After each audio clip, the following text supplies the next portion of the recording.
What up, guys? It's Germa, bringing you another gameplay commentary. This time I am the spy on Hoodoo. This is defense on Hoodoo. I think this is the last part of Hoodoo. There's a few different parts. I think this is the last part. I jumped in, and they were here. So I'm using the Enforcer, the new spy revolver, using the Conniver's Kunai, which is pretty much my default knife. I love the Conniver's Kunai. And the Dead Ringer. I'm sorry. I promise you guys I'll give you a invisibility watch gameplay at some point, but I love the Dead Ringer so much I just can't help it. So, I'm going to give you guys a very, very quick spy tip. This is something that I never see people do. Most spies do not do this, and they get themselves killed. Within the first 5 seconds of the gate opening, do not go anywhere. This is absolutely essential to succeeding in the first minute as a spy.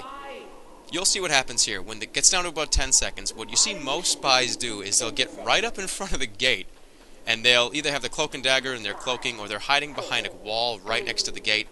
And then right when the doors open, it's like, boom, they're dead instantly, because there's so much spam and there's so much crap going on in the first 10-15 seconds of a match. You're never going to get behind anybody, and you're just going to get killed by spam. So just don't run up to the gates and try and do something in the first 5 seconds. See, about 20 seconds went by, and there's a lot of options that I have here now. I kind of got a little screwed over there because I went for a kill that he was already pretty much dead. But now I'm behind a bunch of people, and I'm not guaranteed to die instantly. Even though I do fail pretty miserably right here, the point still remains.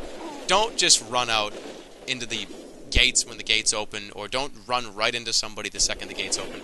Stay back, count to about 20, and I guarantee you'll have more success than you did before. So they're starting to get on the card here. There's about 2 or 3 of them. They get very, very far up in a very short amount of time. This seemed like it was going to be just a throwaway gameplay. I didn't think we were going to win. I didn't think anything was going to happen, or it was going to be that cool, because as you see, they're really rolling up to the point here. I get a few kills here. I get this demo man because he's going the wrong direction. I don't know where he was going. He was going over here for some reason into this little nook. Don't ask me what he was doing. Maybe he was looking for ammo or something. I'm not sure. I get this sniper. And then this sniper, watch this. This is kind of funny. He's just kind of aiming all over the place and standing still. He might have been a free-to-play guy, but welcome to Team Fortress 2. My name's Gabe Newell. Hopefully it'll have been worth the wait. So anyways, Hoodoo is one of the best spy maps there is. If you want to practice as a spy, if you don't play spy that well, go to Hoodoo and play Hoodoo, get familiar with Hoodoo, because there are so many nooks and crannies you can hide in at Hoodoo, more than any other map in Team Fortress 2. It's almost like they made this map specifically for spies to do well, because there's a spot back there, there's like 3 or 4 nooks and crannies here. There are these tall rocks that you can hide behind that are just as big for a person to get behind them. Me and this pyro get in a little duel. I end up killing him, but it comes back and bites me on the ass in a minute. But see these rocks? See these really high rocks? You can just stand behind them and decloak, and no one will ever see you. So 100%, this map is completely recommended if you want to learn how to play spy better or hone your already spy skills.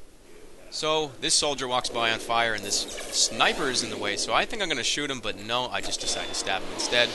Pyro comes up behind me, gets his revenge with a nice crit with the power jack.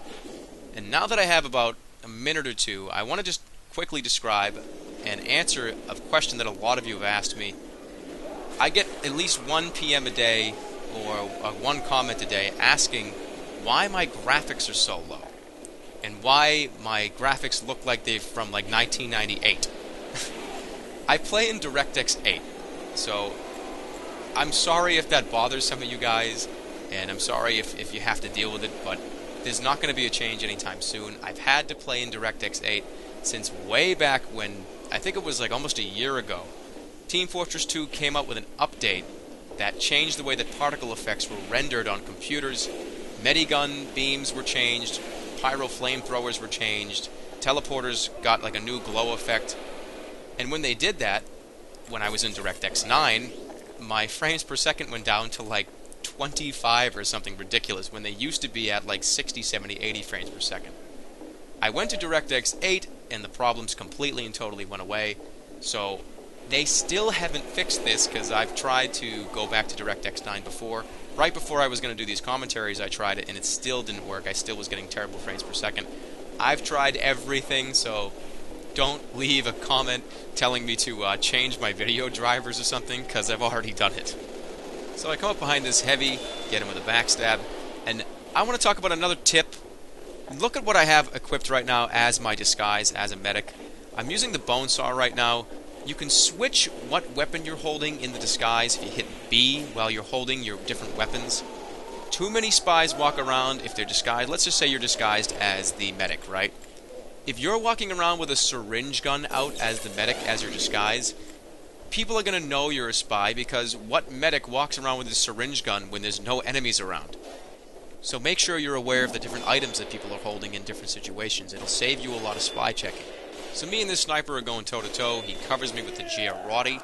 I think he's going to get me with a kill because it would take one shot, but I end up getting him. And this revolver is really, really fun to use. It's really, really powerful. The whole point for me coming back here was to take out the teleporter. I figured it was going to take too long for the sapper, and I was right, because look at these people coming out to try and get me. I get away with my life intact, and I decloak right behind this rock. Like I told you before, this place is fantastic for decloaking because, look, nobody seems to know or care. So I'm following this line of people, and this is where the Dead Ringer shines, as you'll see in the next second or two here. Get this engineer, get the sentry gun, pull out the Dead Ringer, run behind everybody. You know you're just going to die. Just use it. Don't be afraid to take this thing out. Get behind every single person again. Make sure you don't decloak right next to somebody because they'll hear it. Come right back up with the way I came originally, and we're going to do it all over again. This time I get about 3 or 4 kills in a row. I get this engineer, get that medic, and the heavy he was healing. Pull it out, rinse and repeat again. That's the best part about the Dead Ringer, is if you have a set route, pretty much plan out a route you're going to take and just do it every single time. People are very, very ignorant to Dead Ringer spies. They never check, and they always lose their ground whenever they're looking for you. So I get that sniper, I get this scout, pull the Dead Ringer out, we turn around, we try and do it again. This engineer knows I'm around. He is starting to wise up a little bit to Dead Ringer Spy, which is me. Cloak right behind these rocks, because it's awesome. Voodoo is awesome. Come up here, I try to jump and get that sentry. It doesn't work, it's too far away. And right here is a completely and totally horribly embarrassing thing. I could have guaranteed killed this medic with one shot with the revolver, but I slipped up 5 times in a row, and I took out the sapper, and then I took out the disguise kit.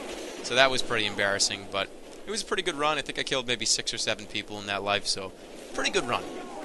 And a million people are going to comment telling me, Jerma, you used the quick switch. Why are you using the stupid slow switch thing? I'm just so used to using it. I can't do the quick weapon switch. I cannot do it. I refuse to try because I've tried it before. Just not happening. So I have to deal with that sometimes because I can't do it any other way. So I get this sniper, pull out the Dead Ringer, try and go back to my usual position, my usual spot, get some more cloak, get some health. Decloak, I come back up these stairs, and this is another embarrassing moment. So I can't explain this. I should have just sapped that stupid mini sentry, because otherwise I would be in no trouble at all. But nope, I'm a moron and didn't sap that sentry. I looked at it and I was like, I should probably sap that. But I didn't. I just went straight for the engineer kill, and that was a dumb move. But I guess to be fair, this last part of Hoodoo here, this huge choke point up here on the right, you could potentially see 10, 12, maybe if there's a 15-player server, 16-player server, everybody comes through this doorway. Very rarely will you see, maybe 1 or 2 people will go the other way to come up what that cliff is. But for the most part, people all go this way, so it's hard to get behind people. This soldier knows, he shoots me, and I die instantly. I had the kunai, so obviously I die in 1 rocket. But it's tough with this last point. This is a huge choke point. Everyone's just stuffing. Both teams are just stuffing into the small area. And especially if you're playing with the regular invisibility watch or the cloak and dagger, forget about playing spy at this point of the match. Go to pyro or switch to Dead Ringer, because it is just not possible. So I don't even try to go into that room because of what happened the last 2 times. I sit out here thinking that maybe somebody will come around the corner and I can pick them off. And this is actually kind of funny. They get an Uber, and I'm an engineer right now, and I'm just going to stand right behind the heavy, and no one's going to do anything about it, and bang, he's dead. So I thought that was pretty funny that I'm just an engineer, just like, hey, we're gonna get this captured. We're gonna do it. Just standing behind the heavy, and when people are like, oh, that's normal. That's okay. So I'm pretty screwed here. Everybody's in this room. I think I get one kill, like right here, this sniper. No, yeah, I do. Don't worry, I'm watching. So I kill that sniper. This heavy's coming around the corner. See, this is what I was talking about. It is like bumper cars right now. Like, what was I supposed to do in that situation? You know what I mean? I guess I could have gone up the stairs and around the corner or something. But there were a lot of people up in that room too, so I don't think that would have been successful either. And you saw what I was doing. I was like just smashing into people, just like a fucking fridge, like a walking fridge is pretty much what I was. So I come up around here, try to get the dead ringer out, try and make something happen with the last minute here. And this is the actual noise that I made when this happened. I kid you not. This is the exact noise that I made in this situation. You ready?